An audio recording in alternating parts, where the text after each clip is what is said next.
Hey, it's Walter with the Blu-Grit Garage, working on Hannah's IV Menace, putting the Ford 9-inch differential in and the new springs. And say hi, Hannah. Hello. Okay. If you look underneath, basically we lifted it up with the springs on jack stands and just kind of slid the differential in, used the floor jack a little bit. So it's in there. It's a 57 Ford rear end. It's smooth and back like the Shelbys, except for when the Shelbys came over here, the tube tapered down. And you can see right here the spring perches had plates of metal welded in there, and that way it gets a good weld going across the top, and when we drag race it's less of a chance of twisting the perch out. The issue I ran into, if you can angle it over here, Anna, is these are thicker springs, and I got the extra half spring, which means my U-bolts that hold the shock plate on are too short. So, well, that's wonderful. I have a big collection of the U-bolts. And I ran into a couple of things. Number one, it turns out that 57 Ford rear end, the tube is a 1/4 inch thick, bigger diameter than the other rear end. So it's not only too short because of the spring, it's too narrow right here. So when you push it down on it, it splays out.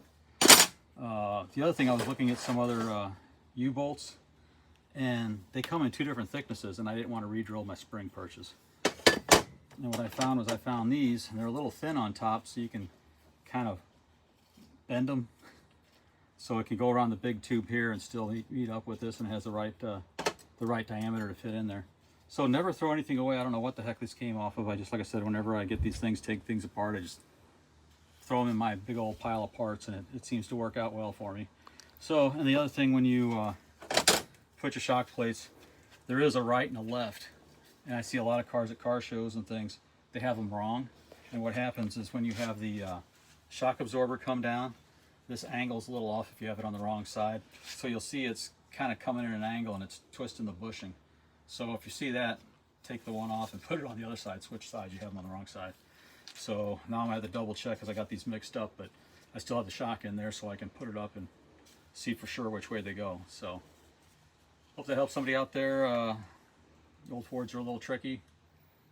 Like I said, with the diameter, with the width, with the diameter of the studs and everything else. So gotta check and double check. Thanks for watching.